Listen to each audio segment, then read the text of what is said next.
Le premier thème important pour gagner en vitesse au football sera la coordination motrice, donc qu'on appelle aussi motricité, coordination tout simplement. Un joueur qui a un déficit dans ce domaine ne pourra pas réaliser de la meilleure des façons les différents gestes et déplacements. Il ne pourra pas non plus exprimer son plein potentiel en termes de vitesse d'exécution. C'est pourquoi il est intéressant de travailler sa motricité, d'autant plus qu'elle n'est pas acquise de manière naturelle, mais nécessite un entraînement spécifique. On la travaillera principalement avec une échelle comme vous pouvez le voir à l'écran. Plusieurs variantes existent, mais on peut se concentrer sur quelques-unes d'entre elles afin de les maîtriser à la perfection et de gagner en vitesse d'exécution. On veillera à coordonner ses bras autant que possible sur les différents exercices. Ces exercices pourront être réalisés en fin d'échauffement ou début de séance pour gagner en vivacité. On pourra de même y consacrer une séance entière où on effectuera différentes variantes comme le fait de la combiner avec du travail technique ou encore des sprints. Il sera aussi possible de les placer en fin de séance pour finir sur du travail intense. La deuxième clé qu'on citera ici sera d'inclure des exercices de pliométrie qui auront pour but de dynamiser les muscles. Ces exercices nous aideront à gagner en explosivité, donc en force, en vitesse et de même en endurance. Ici aussi, plusieurs exercices peuvent être réalisés. Vous avez certains exemples à l'écran qui ne nécessitent pas de matériel. On prendra soin dans un premier temps à maîtriser le mouvement, puis on y mettra une intensité élevée. Ces exercices de pliométrie devront être réalisés après un bon échauffement. On pourra les inclure au milieu d'une séance par exemple.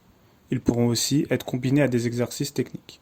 On se concentrera principalement sur des exercices qui sollicitent le bas du corps, mais on peut aussi travailler sur l'explosivité du haut du corps.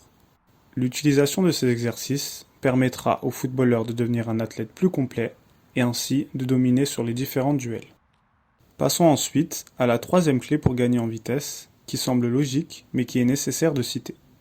Elle sera le fait d'effectuer des sprints.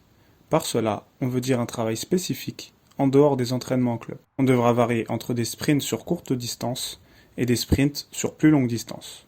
Plus on avancera en distance, plus on devra prendre un temps de repos suffisant. Le temps de repos est ici essentiel car s'il est insuffisant, le travail de vitesse est moins efficient et on penchera plus vers un travail d'endurance.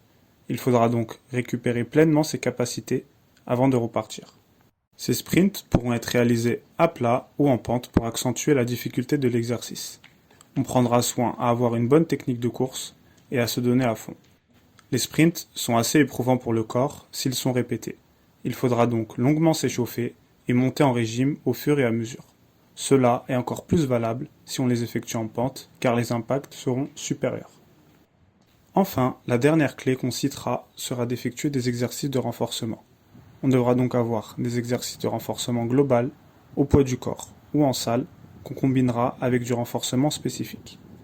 Par le renforcement spécifique, on entend par exemple le fait de renforcer les muscles de la hanche comme le moyen fessier. De même, les ischios qui permettront de moins se blesser.